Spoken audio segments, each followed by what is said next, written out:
Hello, hello, fearless listeners. Are you ready for another episode of Let Fear Bounce? It's the podcast that's all about conquering challenges and facing our fears. I'm your host, Kim Langling, and each week we'll dive into inspiring stories, expert insights, and practical tips to help you turn your fear into your greatest ally. So sit back, relax, grab that cup of coffee, and let's discover how to make fear our bouncing board towards a life filled with endless possibilities right here on Let Fear Bounce.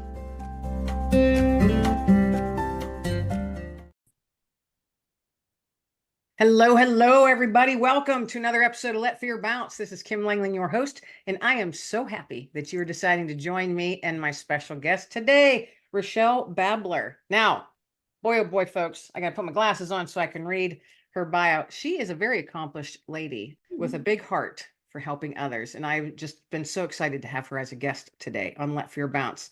She is a TEDx speaker. She is a co-author in several #1 international best-selling books. She's an entrepreneur and an advocate who grew up in Southern California. She has an eclectic background, folks, in her career choices. Paramedic turned forensic analyst turned entrepreneur.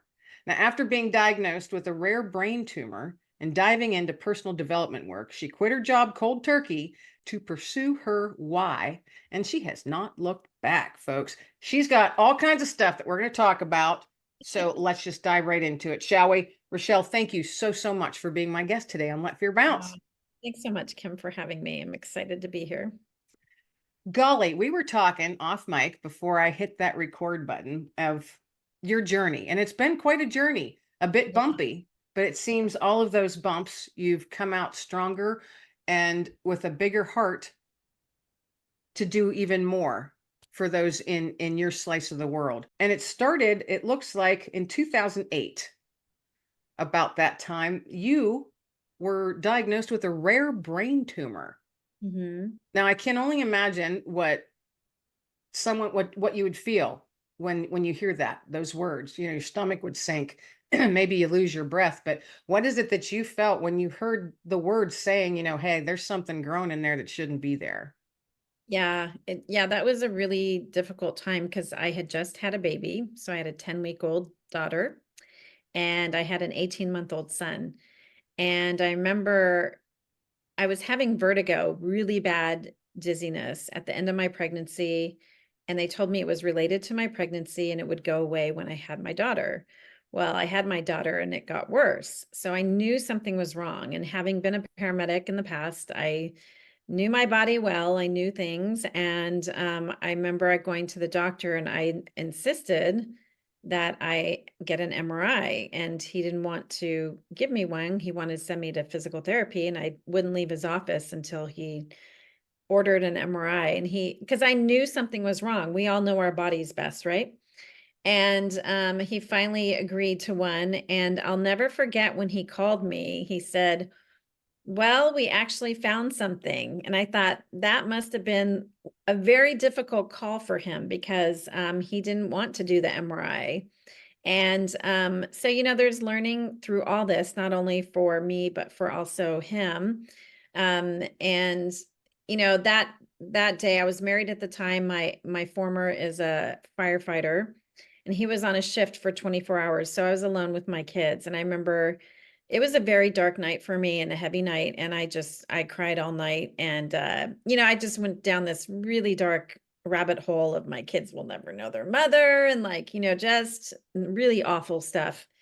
And then, I was like, okay, I need to figure out what's going on and I need to still be around for my kids. So yeah, it was something I knew something was wrong, but yeah, when you hear it and hear what's the news, then it takes it a whole nother level. I was told that they had found a mass in my lung after I had a fall and hurt my ribs.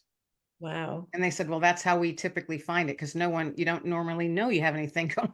And they said, oh, it doesn't look like anything. We'll just keep an eye. So they did for a couple of years. And then they said, it grew. And it was at that point that feeling that I'm sure similar to what you felt was like, oh, you lose your breath, but then all time stops.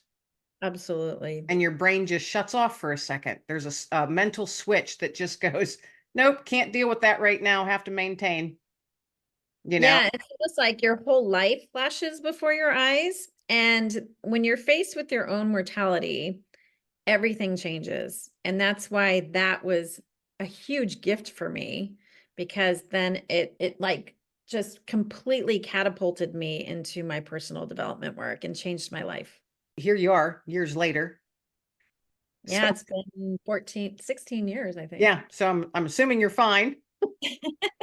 I think I'm fine. I just tell myself that chapter is done and it was a lesson for me. And, I keep moving forward.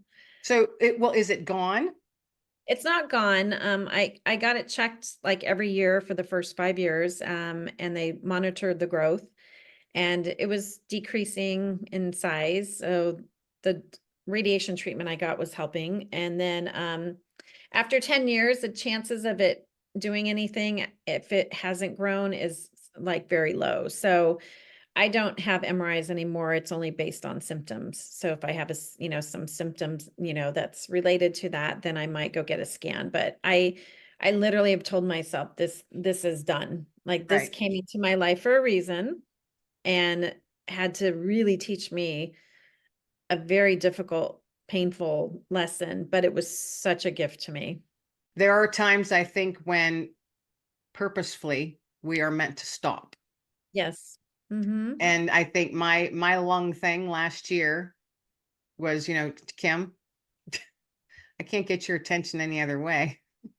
Right? Yeah. Here we go. This is going to stop you. This is going to stop you for a while, and take Yeah. a look around, kiddo. Those times are amazing, aren't they? But and like you said, also blessing. Oh, it was such a blessing to me. And I was just kind of doing the day-to-day grind, being a mom, working a job, being a wife, and this like just woke me up big time. And my whole lens of life just completely exploded. And then, just gave me a whole different look on life. And so, it was a beautiful time for me. As difficult as it was, like I was just growing through something that I needed to, and it turned out to be a beautiful flower. I get it. I hands in the air, sister. I get it. Amen. Yeah, exactly. Amen and hallelujah to that. Amen and amen. Uh, Yeah. the lens of life exploded. How cool. I love how you said that. And it gives such a great visual and I'm a very visual person. So as soon as you said that, the whole picture just became clear to me. And I just love that. The lens of life exploded. Write that down on a sticky note, folks. The lens of life exploded, because you too in your life will have those moments if you haven't already. So you said it changed your trajectory and it Yeah. moved you into your advocacy. So you were working. Yeah. So I was in my forensic career, and I'd been in it about 9 years at that time when I was diagnosed. And it wasn't until 2017 when I decided to shift careers. But the thing that was the catalyst of me doing that was when I was diagnosed, I started personal development work. I was so scared at the time, I would have done anything to get rid of that brain tumor. So I was trying affirmations, meditation, like all these things I'd never done before. I started to do, and I really got back to my faith. And I mean, it literally brought me to my knees. And I started to do these things that I'd never done. And I was like, where has all this stuff been my whole life? Well, it's always been there. But again, I was in this conditioned space of just, you get a job, you get married, you have kids, and I just was not, I was so, my lens was so narrow. And like I said, when this happened, it exploded to just get me to see all these other things that life has to offer us. And between the diagnosis and meditating, I think is our superpower. It's our true connection to God. And it's our internal GPS that will tap into our intuition, where we get those nuggets and downloads every day to like, do this, call this person. You don't know why, but you just follow it. And it was meditating over those years where I was on that flight coming back from a meeting where I was like, I'm done. I'm going to quit my job. I don't know what I'm going to do, but I know there's a plan. Those 2 words, I'm done. Yeah. Yeah, sometimes you're just done. I Yeah. get And my intuition had been telling me for some time, it was Mhm. like, it's time for you to do something else. And like, what do I do after 20 years of forensics? Like, I was at the height of my career. I was teaching all over the country. People knew my name and my discipline. I was on a prestigious forensic board. I was teaching, I was training, I was a tech lead in our unit. And like when I quit, people were like, what? Yeah, Because I literally gave 2 weeks notice and I did not have a plan. been there, done that too. Are we sisters? In a way Yeah. So we are. I love how your journey has progressed and where it's taken you. But more than that, I love that you recognized those little doors or windows, however it is you want to look at them, that were opening or just creaking open, that you recognized them for what they were and you decided to take a closer look and look through them and say, I think I got to check. I know I got to check that out. I yeah. love that you did that because that's a risk.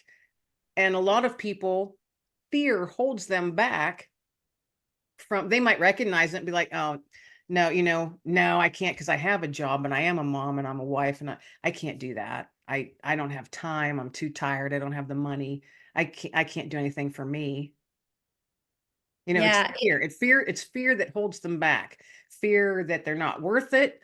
Fear that they'll let someone else down. Fear that they'll be told they're not good enough. There were these little nudges that I was getting, like, like just ideas like, what would this look like? Or what would Mhm. that look like? And then I go, now I go back, put my head back down and like go back to forensics. And, I always tell people, how many times have you known a decision or something about maybe doing something or taking action? And maybe you did something or said something. And after the fact, you're like, my gut was telling me this and I didn't listen and I did the other thing, but I knew I should have done it. How many times have we said I should have listened to my gut? We do Yep. it all the time. And when you start to meditate, you will not doubt what your gut is trying to tell you, and you will take action on it and follow it. You won't even question it.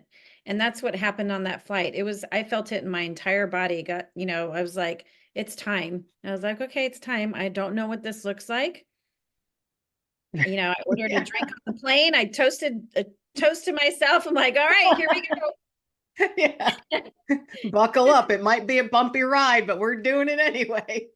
Yeah. And everybody thought I was crazy. A lot of people, I talk about my book that I'm writing right now is it's not your midlife crisis, it's your midlife awakening. It was really an awakening that I had because I was disrupting the norm of, you don't do that because you have a retirement, you have a pension, you have medical benefits. You don't just quit. And I disrupted that. It really ruffled feathers for people. And I think it's because some of them truly want to do it themselves, Oh, but they can't. absolutely. Yes, I Yeah. agree. And and I don't think a lot because I got pushed back as well. Yeah. What are you thinking, Kim? Yeah. You can't, do you even know what you're doing? What, can you make Yeah. money doing that? Can you pay your bills doing that? Those were the questions that came at me. And I thought, those are their fears they're trying to throw on me. I can't Yeah. let them land. Yeah. I can't let other people's fears land on me because this is my journey, not theirs. Yeah. And I remember that time, I remember I did a talk recently and I shared this in the talk, was when I was getting that projection. I know projection is reflection of what somebody else is feeling in their internal world. But it was during that time where I realized the power of allowing other people to have their own experience. So, whatever people said to me, I allowed them to say whatever they wanted, have their own experience. But inside, I was smiling and I was excited. I knew there was something else coming and it was a new chapter and it was really exciting for me. So, was I scared? Yeah, I mean, I'm human. I was scared. I mean, I was nervous, like, oh gosh, like I'm going to have to figure this out quick, but I knew that 100% I was going to be guided to like what I needed to do. And it was exciting. It is exciting when you have faith in yourself, Yeah. a belief in yourself, Because I asked myself, what do you like doing? What are you good at? And what are you passionate about? Yeah. And then let's make something happen. Mhm. That Yeah. was my thing to myself on a Yeah. day. That was my day when I was like, I'm done. Yeah. Having belief in yourself and faith. And my faith is in God. Mhm. That's what sustains me. Anybody else out there listening, whatever your journey is and what you believe in and all that, that's all for you to Yeah. decide. I'm certainly not here to push my beliefs on anyone. Yeah. My Yep. belief is in God, and I feel very strongly for myself that Mhm. if I didn't have that, I couldn't do any of what I'm doing Yeah. because I don't think I would have the passion for it that I do to help others in the way I do, or to write the way I write, to advocate for veterans the way I do. And you're a big advocate yourself, and I'm assuming that you've got your faith and your where that power comes from on your personal journey Mhm. is what keeps you going, what fuels you. Yeah. Which is So, interesting. The song I wrote for my sister that we were talking, it's called Fueled by Faith.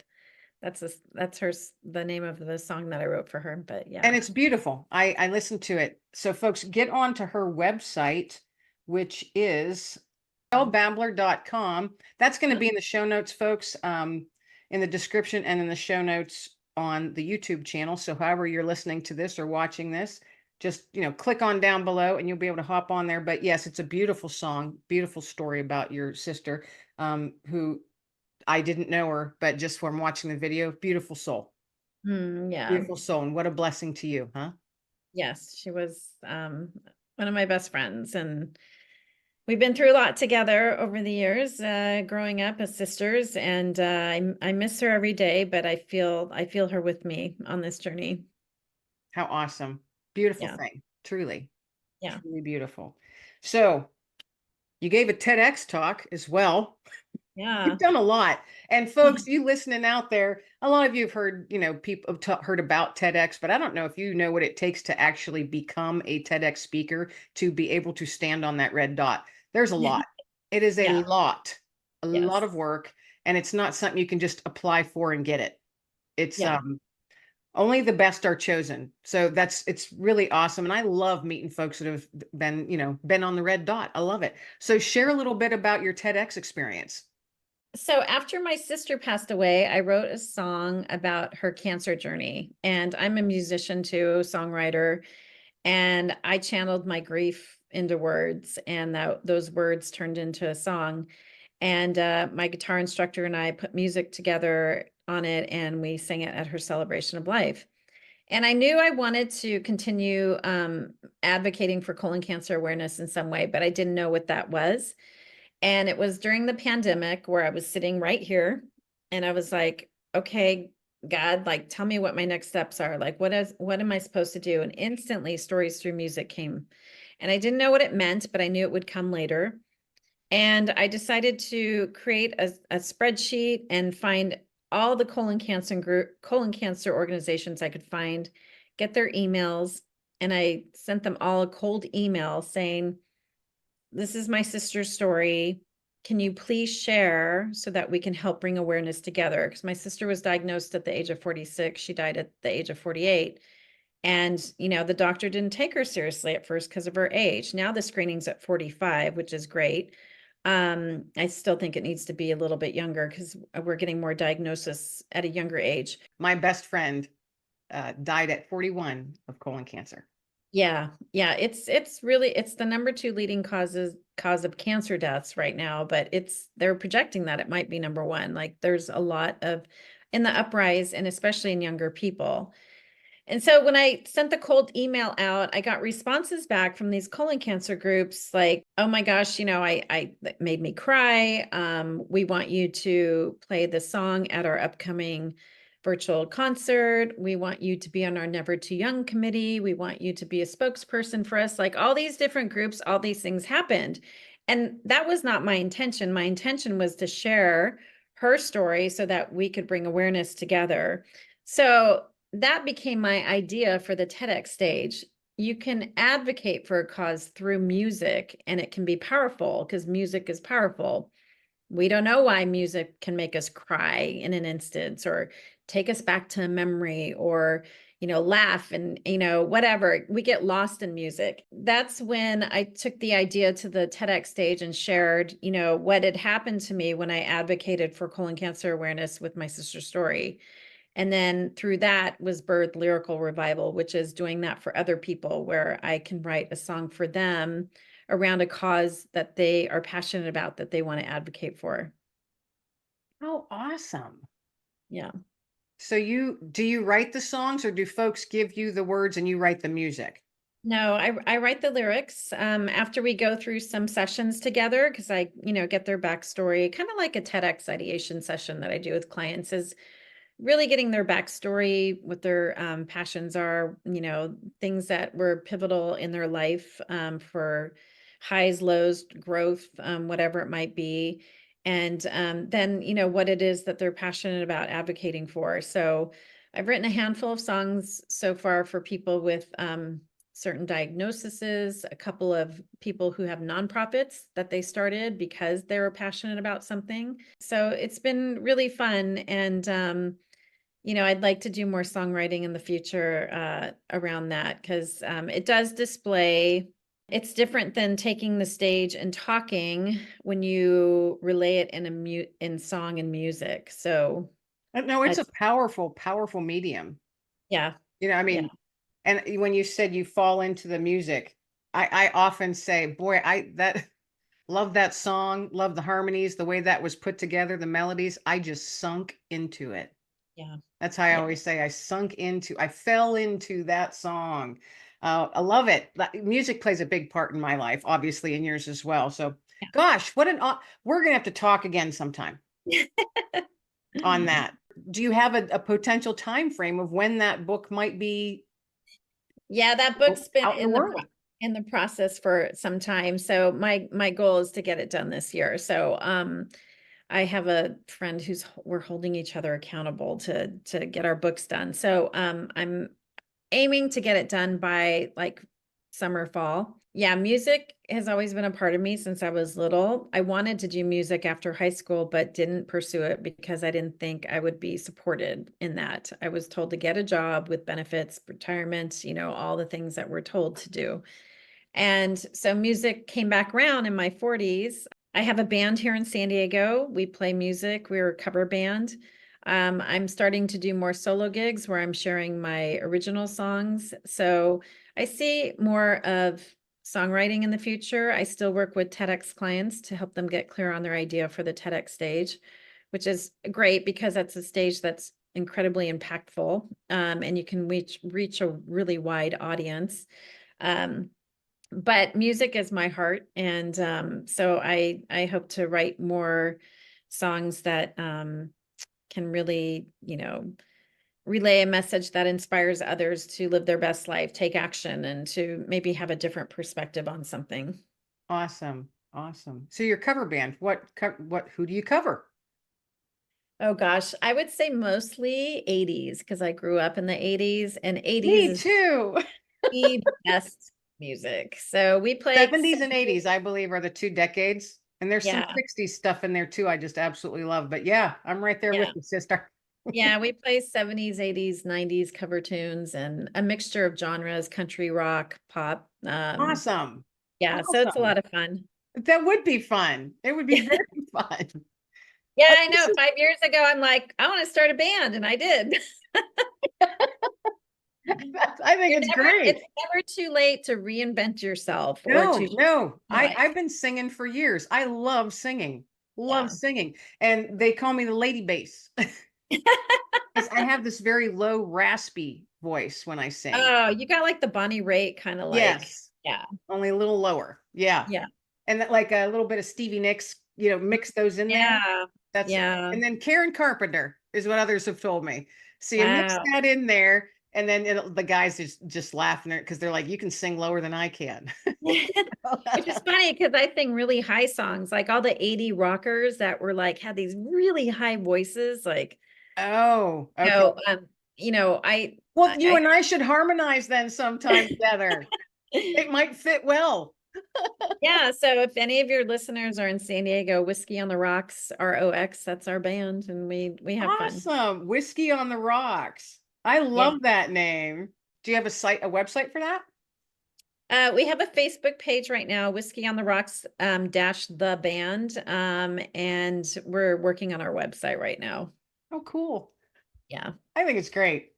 yeah, And it's super probably a fun. whole heck of a lot of fun. Oh, it's super fun. Well, this has been an awesome conversation. Let folks know where they can find you online. Yeah, you can find me at www.rachellebabler.com. I'm primarily on Instagram. You can follow me there. Awesome sauce. Also check out, of course, Whiskey on the Rocks on Facebook. Yeah. Whiskey on the Rocks dash the band. Got to check that out as well. Keep your eyes out for her name, folks. A few months towards the end of the year for her new book. I'm excited about that. At the end of each of my episodes, I always ask my guests to please toss out a nugget of hope to the listeners. Something, a little inspirational, hopeful, something that they can tuck into their pocket and carry with them for the rest of the day. When you think things are bad, like really bad, think about things in your past that have happened, like really difficult times, and how you got through those. You got through each of those times. So everything will pass.